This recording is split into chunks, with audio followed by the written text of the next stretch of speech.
Assalamualaikum warahmatullahi wabarakatuh. Yang terhormat Bapak Bupati Aceh Tengah, dalam hal ini diwakili oleh Bapak Asisten Ekonomi dan Pembangunan, dan yang kami hormati hadirin juga para peserta rapat koordinasi yang kami banggakan. Seraya kita panjatkan doa kehadirat Allah Subhanahu wa Ta'ala, yang mana pada hari ini kita masih dapat berkumpul di ruangan ini dalam acara rapat koordinasi penanggulangan kemiskinan regional 2 pada hari ini 10 September 2015. Segera kita mulai. Laporan Panitia Pelaksana Sekretariat TKPK Aceh kepada Ibu Hasrati SDMM kami persilakan. Assalamualaikum warahmatullahi wabarakatuh. Yang kami hormati Bapak Asisten Bidang Ekonomi dan Pembangunan Daerah Kabupaten Aceh Tengah, Bapak Muhammad Taufik, Gubernur Aceh Bidang Kerjasama dan Pembangunan, Bapak Kapolres Mega, Senior Policy Advisor untuk penanggulangan kemiskinan dari Kemenko Pembangunan Manusia dan Kebudayaan, dan izinkan kami menyampaikan laporan singkat penyelenggaraan rapat koordinasi tim koordinasi penanggulangan kemiskinan regional 2 ini.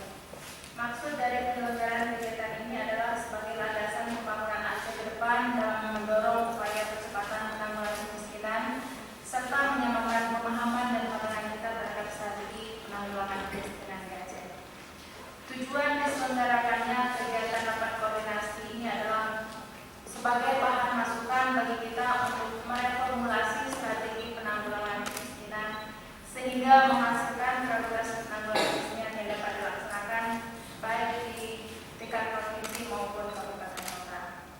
Kemudian menyelaraskan berbagai upaya penanggulangan kemiskinan yang dilakukan baik oleh pemerintah pusat, pemerintah Aceh, serta pemerintah kabupaten kota yang dimulai dari penguatan pemerintahan kampung sebagai amanat dari Undang-Undang Desa.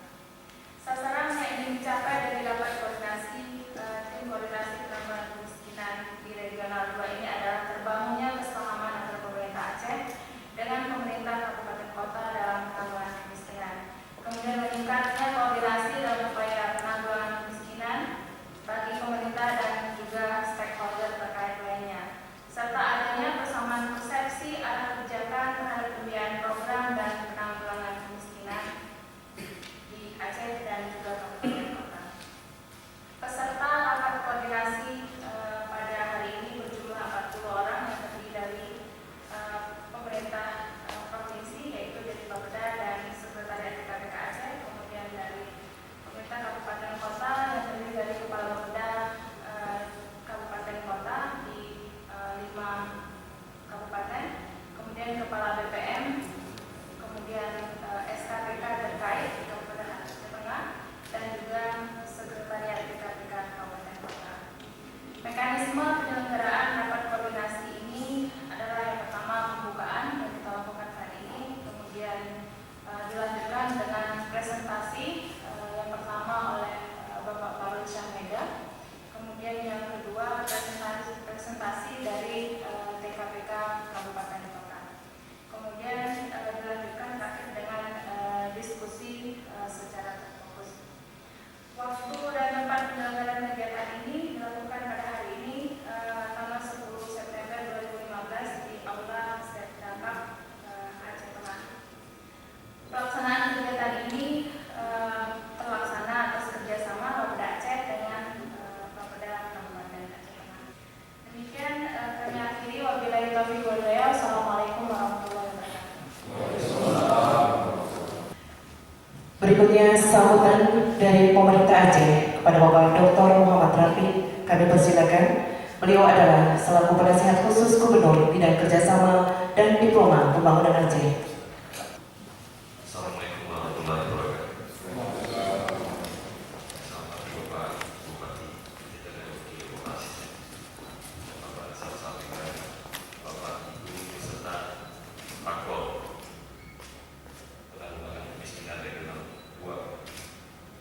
Sebelumnya saya menyampaikan salam dari Bapak Gubernur yang tadinya beliau mau datang ke Aceh Tengah ini sambil berkunjung kerja untuk melihat follow up daripada bencana alam gempa dan juga mau berbincang-bincang dengan hal-hal yang lain juga dari masyarakat Aceh Tengah, terlihat dan lainnya.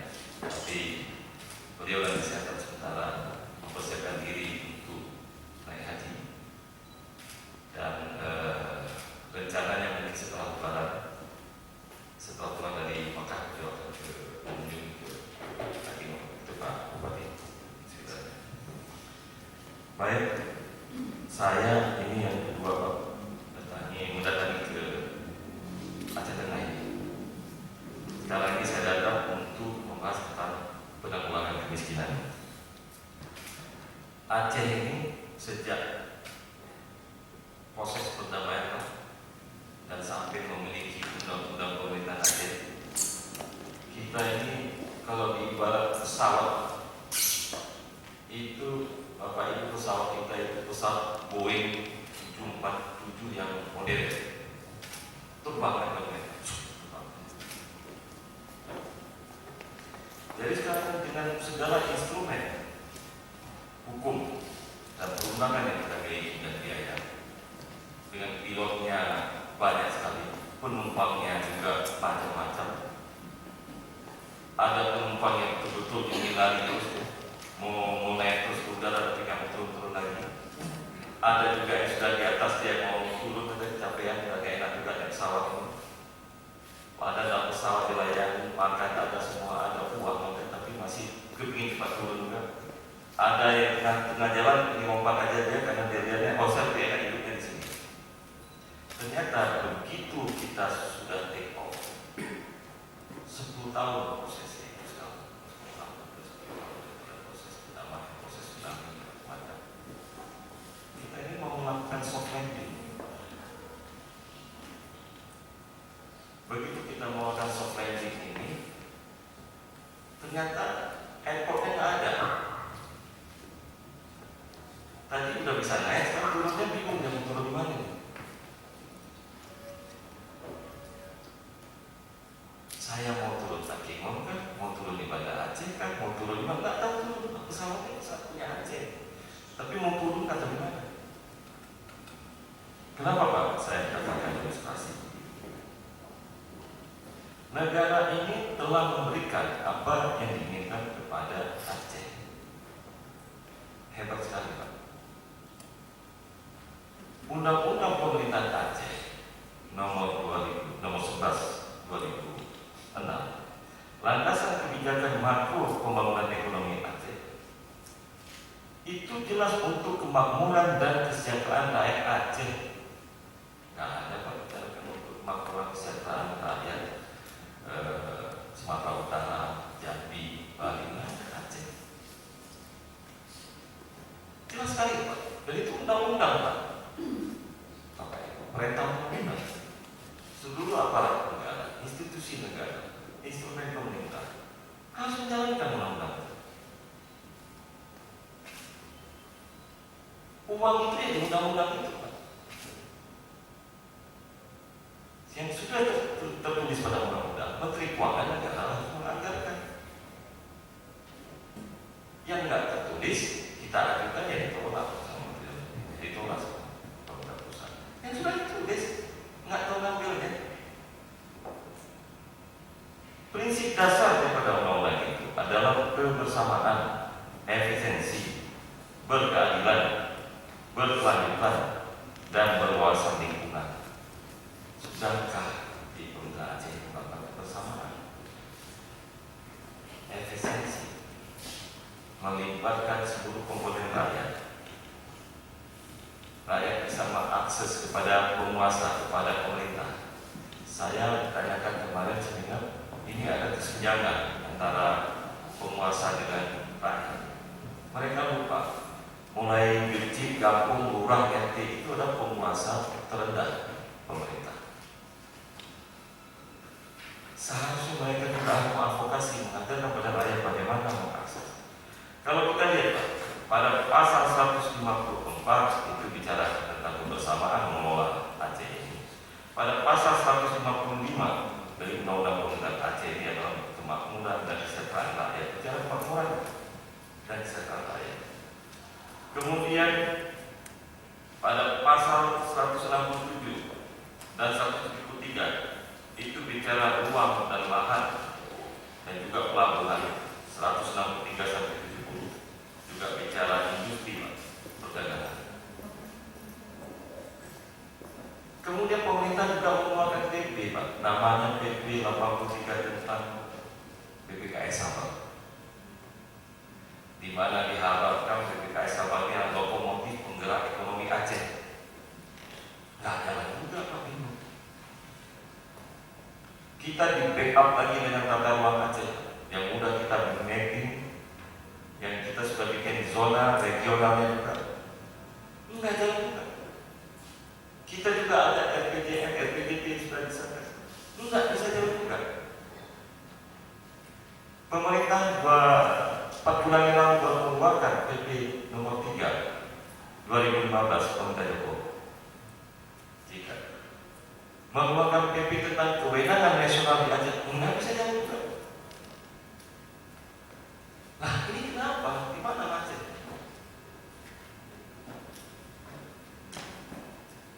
Uang begitu banyak,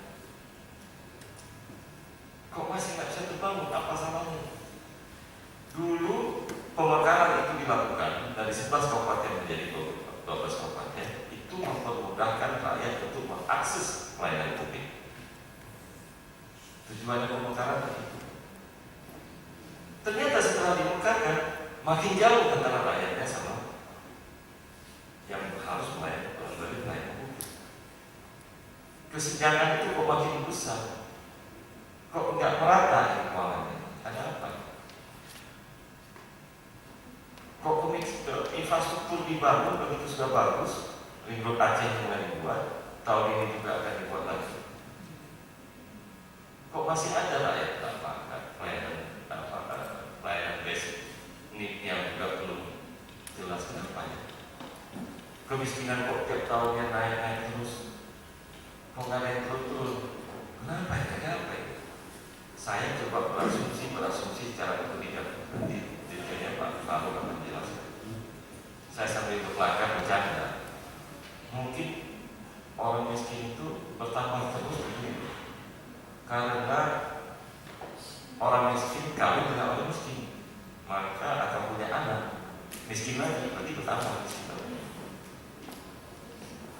Jadi kalau tahun ini ada 30 keluarga miskin akan lahir, akan kawin, berumah tangga, berarti dalam tahun ini 9 bulan lagi kita akan menghasilkan produk orang miskin lagi, tambah 30 orang.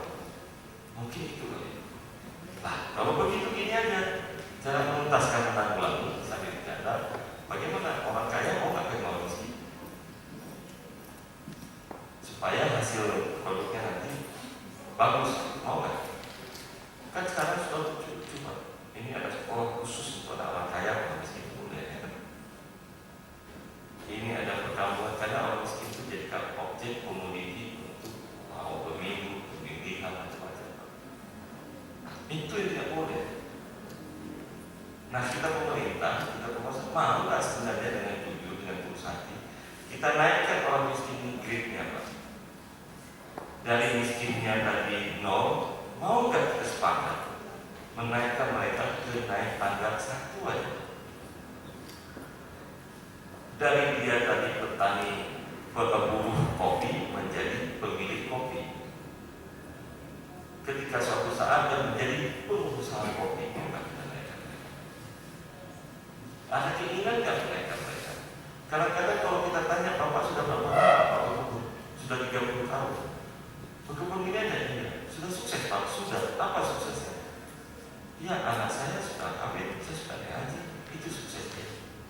Seharusnya 30 tahun dia menjadi petani kopi atau petani aqua, dia sudah punya pabrik 1 buah ya. Bukan bicara soal anak sudah kawin, saya sudah ngaji. Itu memang keharusan ya bicara itu. Nah itu tidak ada. Mau kan?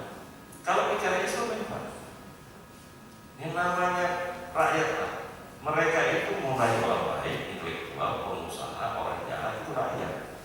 Karena itulah negara itu membuat yang namanya Kementerian untuk memanage mereka. Seluruh uang sudah didistribusi, baik itu kepada dinas pertanian, dinas sosial, infrastruktur, PU, semuanya. Ya kalau hari ini rakyatnya ada yang mau makan, tanya ke sama dinas atau Kementerian Pertanian. Kalau rakyatnya belum bisa makan, jangan tanya Bapak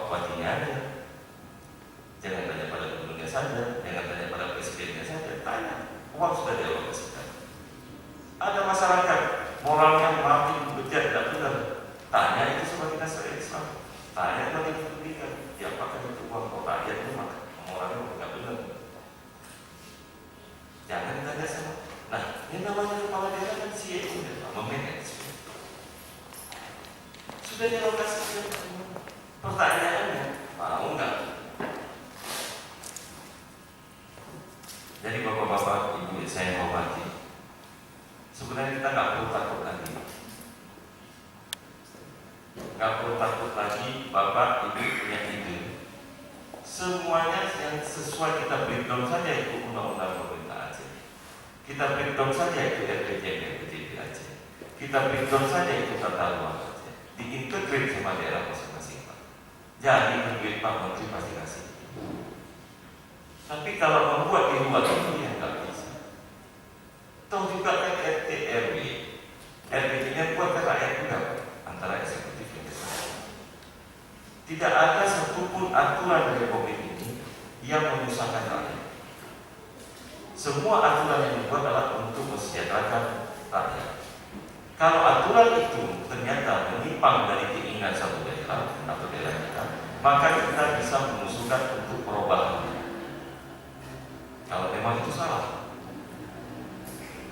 kita usulkan, oh ini nggak cocok untuk daerah Aceh Tengah, umpamanya. Karena kondisi politik, kondisi kulturalnya harus dirubah, nggak apa-apa. Nggak ada yang nggak boleh. Karena undang-undang menjamin ini untuk kemakmuran kesejahteraan rakyat.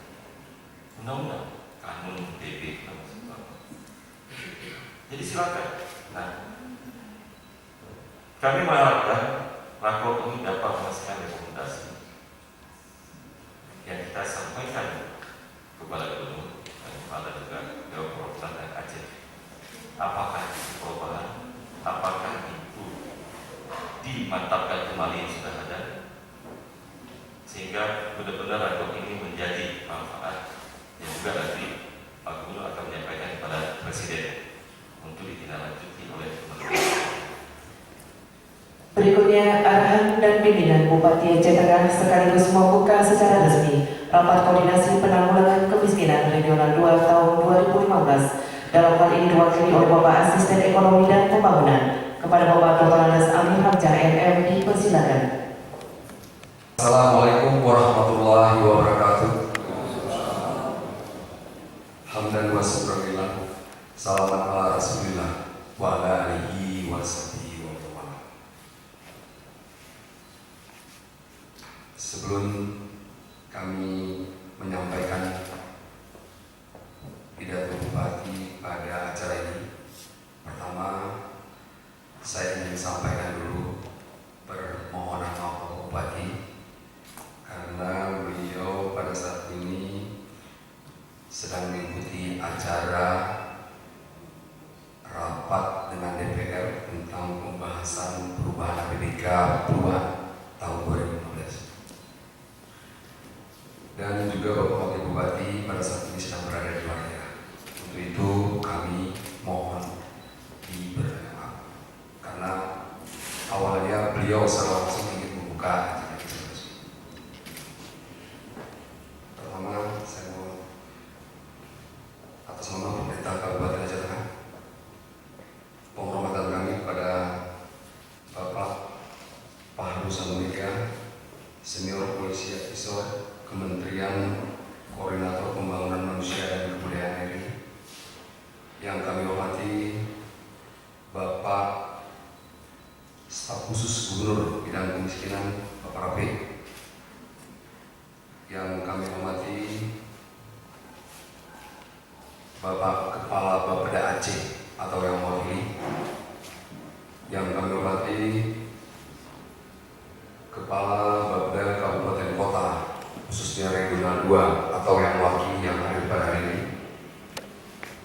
yang kami hormati Kepala BPS Kabupaten Aceh Tengah, yang kami hormati Kepala BPM Kabupaten Kota Regional 2 yang hadir pada hari ini, yang kami hormati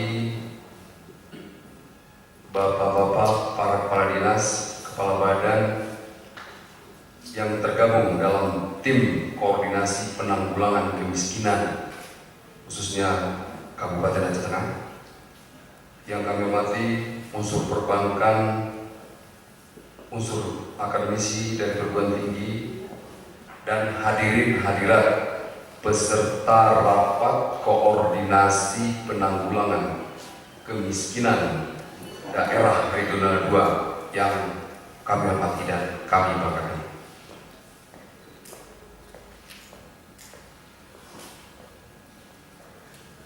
Syukur Alhamdulillah senantiasa selalu kita sampaikan kepada Ilahi Rabbi Allah Subhanahu wa Ta'ala. Salawat dan salam kita sampaikan pula kepada junjungan kita Nabi besar Muhammad Sallallahu Alaihi Wasallam beserta keluarga dan sahabat beliau sekalian. Pada hadirin yang saya hormati, kemiskinan merupakan masalah kompleks yang dipengaruhi oleh berbagai faktor yang saling berkaitan, antara lain tingkat pendapatan, kesehatan, pendidikan, akses terhadap barang dan jasa, lokasi, geografis, gender, dan kondisi lingkungan. Kemiskinan tidak lagi dipahami hanya sebatas ketidakmampuan ekonomi, tetapi juga kegagalan memenuhi hak-hak dasar dan perbedaan antara perlakuan bagi seseorang atau kelompok orang dalam menjalani kehidupan secara bermartabat. Hak-hak dasar yang diakui secara umum meliputi terpenuhinya kebutuhan pangan, kesehatan, pendidikan, pekerjaan, perumahan, air bersih, pertanahan, sumber daya alam, dan lingkungan hidup. Rasa aman dari perlakuan atau ancaman tindak kekerasan, dan hak untuk berpartisipasi dalam kehidupan sosial politik, baik bagi perempuan maupun laki-laki. Sejalan dengan visi-misi Kabupaten Aceh Tengah, yaitu terwujudnya kemakmuran dan terhalaunya kemiskinan menuju masyarakat Aceh Tengah sejahtera tahun 2013. Sasaran penanggulangan kemiskinan dalam 5 tahun mendatang adalah menurunnya jumlah penduduk miskin laki-laki dan perempuan dan terpenuhinya hak-hak dasar masyarakat secara bertahap. Dan secara rinci sasaran tersebut adalah: pertama, menurunnya persentase penduduk miskin yang berada di bawah garis kemiskinan menjadi 9,5% pada tahun 2017. Kedua, terpenuhinya kecukupan pangan yang bermutu dan terjangkau. Ketiga, terpenuhinya pelayanan kesehatan yang bermutu. Seterusnya, tersedianya pelayanan pendidikan dasar yang berkualitas dan merata. Terbukanya kesempatan kerja dan perusahaan, terpenuhinya kebutuhan perumahan dan pemukiman, terpenuhinya kebutuhan air bersih dan sanitasi yang layak bagi masyarakat. Terbukanya akses masyarakat miskin, terjamin dan terlindunginya hak perorangan dan hak nominal. Saya ulangi, hak komunal atas tanah. Terjaminnya rasa aman dari tindak kekerasan dan meningkatnya partisipasi masyarakat dalam pengambilan keputusan. Program penanggulangan kemiskinan di Kabupaten Aceh Tengah juga didukung oleh program kegiatan di sektor-sektor seperti infrastruktur, kesehatan, pendidikan, dan hal tersebut perlu terus dikembangkan dan disempurnakan. Merupakan langkah tepat karena alokasi anggaran untuk sektor pendidikan, kesehatan, dan infrastruktur dasar akan menciptakan anggaran yang pro-for mendukung perbaikan kesejahteraan masyarakat miskin. Bapak dan Ibu, para peserta yang kami hormati, saya sangat berbahagia atas terselenggaranya acara ini dan berharap melalui pertemuan ini akan terbangun kesepahaman dan kerjasama antara tim koordinasi penanggulangan kemiskinan regional 2 dalam upaya meningkatkan koordinasi dan sinkronisasi terhadap langkah-langkah penting dan strategis yang diperlukan untuk mendukung percepatan program penanggulangan kemiskinan, sehingga dapat menjadi pedoman dalam upaya membawa masyarakat kawasan regional 2 keluar dari belenggu kemiskinan. Hadirin yang saya hormati, kami dari pemerintah Kabupaten Aceh Tengah berterima kasih atas kepercayaan yang diberikan menjadi tuan rumah penyelenggaraan acara ini. Kiranya acara ini dapat menghasilkan sebuah rekomendasi yang dapat dijadikan sebagai pedoman dalam rangka pengentasan kemiskinan, khususnya di wilayah regional 2 yang ada di dalam lingkup Provinsi Aceh. Kepada narasumber dan hadirin hadirat yang mewakili kabupaten yang hadir pada acara ini, kami sangat berharap dapat mengikuti acara ini dengan baik. Dan kami juga berdoa semoga selama mengikuti acara ini Bapak dan Ibu diberikan kesehatan, diberikan kelapangan, dan doa kami itu juga Bapak nanti kembali dari Kabupaten Aceh Tengah berada dalam keadaan sehat walafiat, ketemu kembali bersama keluarga. Demikianlah beberapa hal yang dapat saya sampaikan. Akhirnya dengan mengucapkan Bismillahirrahmanirrahim, acara rapat koordinasi tim penanggulangan kemiskinan daerah regional 2 secara resmi saya buka.